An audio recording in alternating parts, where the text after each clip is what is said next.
कहानी की शुरुआत एक अनजान और वीरान ग्रह से होती है, जहाँ तपती धूप और बंजर पहाड़ों के बीच एक आदमी को दिखाया जाता है जिसका नाम रिडिक है, जिसे उसी के लोगों ने धोखा देकर मरने के लिए छोड़ दिया था और अब वह इस वीरान ग्रह में पूरी तरह से अकेला है। उसका पैर भी बुरी तरह घायल था और चारों तरफ सिर्फ मौत का सन्नाटा पसरा हुआ था। लेकिन वह ग्रह पूरी तरह सुनसान नहीं था। उस दलदल भरी जमीन और के नीचे ऐसे खूंखार एलियन जीवों का राज था जो सिर्फ खून की महक सूंघकर किसी को भी पल भर में चीर फाड़ सकते थे। इस मौत के ग्रह पर जिंदा रहने का सिर्फ एक ही तरीका था, इन राक्षसों से भी बड़ा जानवर बनना। इन राक्षसों से खुद को बचाने के लिए रेडिक एक तरकीब निकालता है। वह एक छोटे बिच्छू जैसे जीव को पकड़ लेता है और उसके सिर को मजबूती से दबाकर उसके जहरीले डंक से विष निकालना शुरू करता है। वह उस जहर को एक हड्डी के बने छोटे से खांचे में इकट्ठा करता रहता है और जब पर्याप्त मात्रा में जहर जमा हो जाता है तो वह उसे एक थैली में भर देता है। इसके बाद वह सावधानी से उस जीव के मुंह से जहरीला कांटा निकालता है और उसे थैली के मुंह पर बांध देता है। इस तरह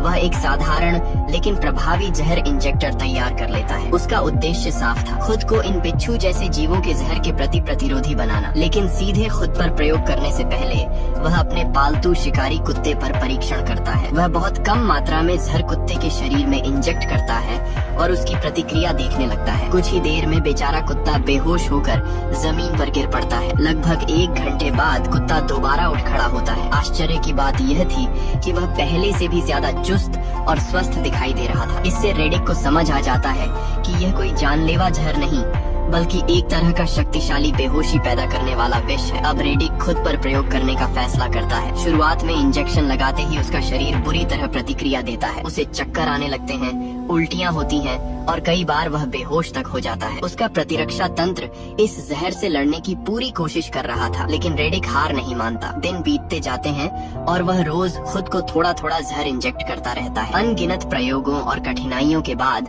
आखिरकार उसका शरीर उस जहर का आदी हो जाता है। अब वह पूरी तरह बिच्छू जीवों के विष के प्रति प्रतिरोधी बन चुका था। समय बर्बाद किए बिना वह सीधे उस खतरनाक दलदल की ओर निकल पड़ता है जहाँ ये विशाल बिच्छू रहते थे। अपनी हड्डियों से बनी विशाल तलवार पीठ पर बांधे वह दलदल के बीचों बीच पहुंच जाता है। जैसे ही वह वहां उतरता है कीचड़ में हलचल शुरू हो जाती है। अचानक दलदल के अंदर से नुकीले दांतों वाली एक विशाल बिच्छू की पूंछ बाहर निकलती है। रेडिक तुरंत अपनी तलवार निकाल लेता है और दोनों के बीच तनावपूर्ण मुकाबला शुरू हो जाता है। कुछ देर तक दोनों एक दूसरे की ताकत परखते रहते हैं। जब बिच्छू बाहर आने का नाम नहीं लेता तो रेडिक उसे उकसाने के लिए अपना पैर उसके सामने बढ़ा देता है। मानव की इस चुनौती से बिच्छू भड़क उठता है और दलदल से बाहर छलांग लगाकर सीधे उसके पैर में टंक मार देता है। लेकिन बिच्छू को नहीं पता था कि रेडिक अब उसके जहर से पूरी तरह सुरक्षित है। जैसे ही मौका मिलता है रेडिक बिजली की तेजी से अपनी तलवार चलाता है और कुछ ही वार में उस विशाल बिच्छू का सिर धड़ से अलग कर देता है। वह थोड़ा आराम करने ही वाला था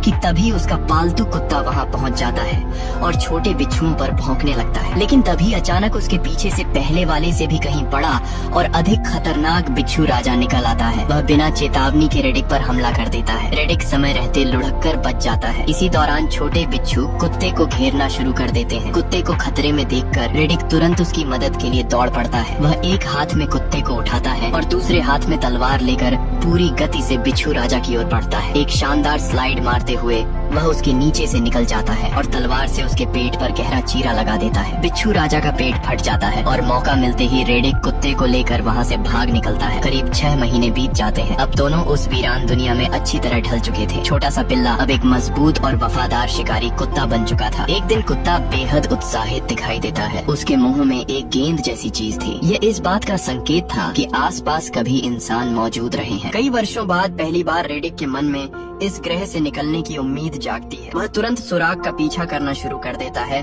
और एक पहाड़ी पार करने के बाद उसे एक परित्यक्त मानव बेस नजर आता है। बेस के अंदर उसे कई नए जाल, उपकरण और शिकार करने वाले सामान मिलते हैं, साथ ही कुछ पुराने सैन्य राशन भी। वह कुत्ते को अपनी बचाकर रखी हुई सूखी मांस की पट्टियां खिलाता है और दोनों आराम से बैठ जाते हैं। लेकिन तभी अचानक आसमान का रंग बदलने लगता है। दूर क्षितिज पर काले बादलों का एक विशाल समूह तेजी से उनकी ओर बढ़ रहा था। कुत्ता इस अजीब दृश्य को देखकर घबरा जाता है, जबकि रेडिक सोचता है कि यह शायद कोई सामान्य मौसम परिवर्तन है। उसे बिल्कुल अंदाजा नहीं था कि यह आने वाला तूफान उसकी जिंदगी की सबसे खतरनाक खतरनाक परीक्षा बनने वाला है। रेडिक अपना खास सुरक्षात्मक चश्मा उतारकर आसमान की ओर ध्यान से देखता है और तभी उसे खतरे का असली अंदाजा होता है। इस ग्रह पर एक भयंकर तूफान आने वाला था। बारिश अपने आप में कोई समस्या नहीं थी, लेकिन असली खतरा वो था जो इस बारिश के बाद जमीन फाड़कर बाहर आने वाला था। बिना वक्त बर्बाद किए वह वापस उस परित्यक्त बेस पर लौटता है और वहाँ मौजूद इमरजेंसी बीकन चालू कर देता है। वह जानबूझकर अपनी लोकेशन पूरे ब्रह्मांड में प्रसारित कर देता है ताकि इनामी शिकारी उसका पता लगा सके, क्योंकि पूरे अंतरिक्ष में रेडिक के सिर पर इतनी बड़ी रकम रखी गई थी कि कोई भी शिकारी उसे छोड़ना नहीं चाहता था। कुछ ही समय बाद हथियारों से लैस एक अंतरिक्ष यान ग्रह पर उतरता है। शिकारियों को पता था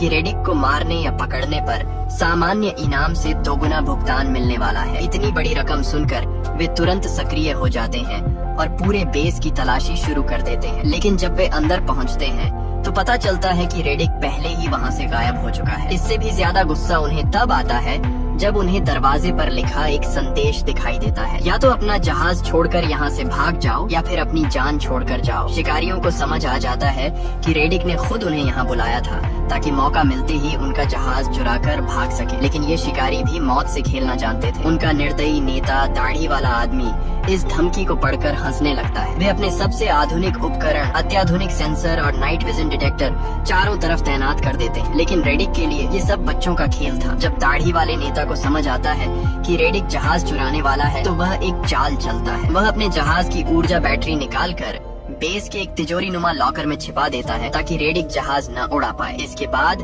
वे रेडिक को बाहर निकालने के लिए एक महिला कैदी को आजाद कर देते हैं। महिला मौका देखकर भागने लगती है, लेकिन वह मुश्किल से कुछ कदम ही दौड़ पाती है कि पीछे से दाढ़ी वाला शिकारी उसे गोली मार देता है और वह रेडिक के छिपे हुए स्थान के ठीक सामने गिरकर दम तोड़ देती है। अंधेरे में छिपा रेडिक ये सब अपनी आंखों से देखता है और उसके भीतर गुस्से की आग भड़क उठती है। वह शिकारी वहीं नहीं रुकता। वह ऊंची आवाज में चिल्लाकर रेडिक को उकसाने लगता है, हम हजारों किलोमीटर का सफर तय करके तुम्हारा सिर लेने आए हैं और हमने उसे रखने के लिए डिब्बा भी तैयार कर रखा है। उसका मकसद रेडिक को गुस्से में बाहर निकालना था, लेकिन रेडिक उसकी बातों में नहीं आता। बस उस आदमी की मौत का फैसला तय हो जाता है। तभी कहानी में एक और बड़ा मोड़ आता है। आसमान चीरता हुआ एक दूसरा अंतरिक्ष यान भी वहाँ पहुँचता है। इस बार आने वाले लोग पहले दल से कहीं ज्यादा खतरनाक, भारी कवच और अत्याधुनिक हथियारों से लैस थे। वे किसी सैन्य इकाई की तरह लग रहे थे जिनका नेतृत्व जॉन्स कर रहा था। जॉन्स दाढ़ी वाले नेता से साफ कह देता है कि उसे इनाम में कोई दिलचस्पी नहीं है। वह रेडिक को किसी और वजह से ढूंढ रहा है और जब तक मदद न मांगी जाए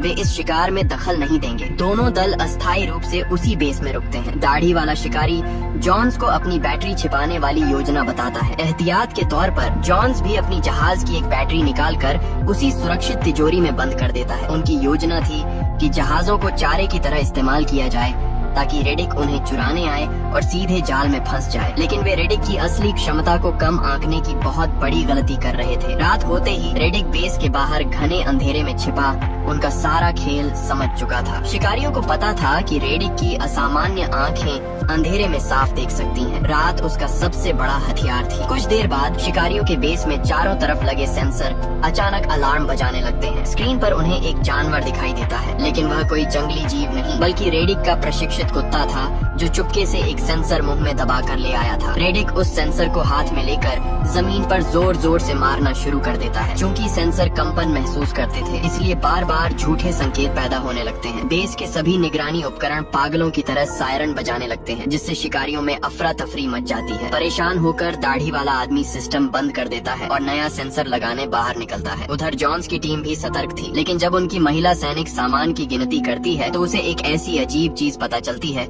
जिससे सभी के चेहरे का रंग उड़ जाता है। बेस में रखा सारा सामान अपनी जगह मौजूद था, लेकिन आदमियों को पकड़ने वाले 6 विशाल जाल वहाँ से गायब थे। उन्हें एहसास हो जाता है कि रेडिक सिर्फ उन्हें देख नहीं रहा बल्कि उनके ही खिलाफ मौत का एक बहुत बड़ा खेल शुरू कर चुका है। अब शिकारियों के पसीने छूटने लगे थे। उन्हें समझ आ गया था कि रेडिक ने सिर्फ उनकी निगरानी नहीं की थी बल्कि उनके लिए मौत का एक खौफनाक जाल बिछा दिया था। जैसे ही एक शिकारी अपनी बंदूक तान कर अंधेरे में आगे बढ़ता है, उसका पैर रेडिक के चुराए हुए एक विशाल फंदे में पड़ जाता है। खटाक की आवाज के साथ जाल ट्रिगर होता है और वह दर्द से चीखते हुए जमीन पर गिर पड़ता है। इससे पहले कि उसके साथी उसे बचाने दौड़ते, पास में लगा एक और जाल सक्रिय हो जाता है और पल भर में वह शिकारी बेदम हो जाता है। यह खौफनाक नजारा देखकर दाढ़ी वाले नेता की रूह कांप जाती है। उसे एहसास हो जाता है कि वे किसी आम भगोड़े का नहीं बल्कि एक ऐसे खतरनाक शिकारी का सामना कर रहे हैं जो उनसे 10 कदम आगे की सोचता है। डर के मारे उसके माथे पर पसीना चमकने लगता है और अब किसी की भी एक कदम आगे बढ़ाने की हिम्मत नहीं हो रही थी। तभी अंधेरे से अजीब और भयानक आवाजें आने लगती हैं। सन्नाटा इतना भारी था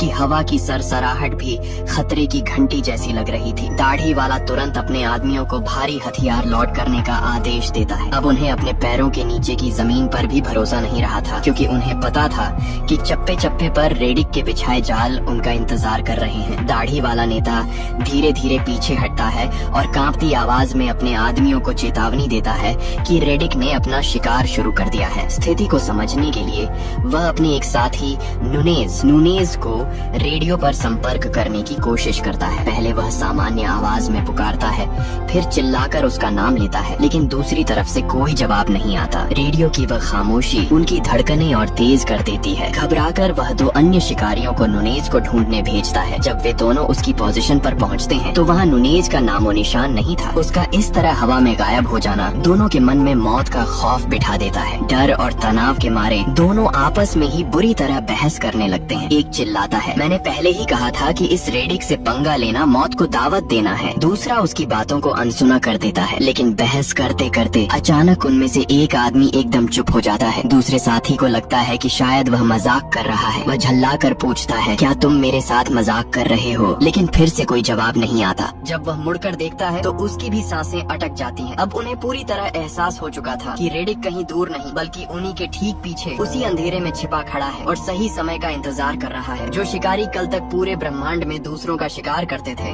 आज वो खुद एक एक करके शिकार बन रहे थे। जितना ज्यादा वे रेडिक को ढूंढने की कोशिश कर रहे थे, उतना ही गहरे वे उसके जाल में धंसते जा रहे थे। पूरे इलाके में खौफ का ऐसा मंजर छा गया था कि किसी को समझ नहीं आ रहा था कि अगला खौफनाक हमला किस दिशा से होगा और मौत का अगला निशाना कौन बनेगा। आगे क्या हुआ हम देखेंगे नेक्स्ट पार्ट में।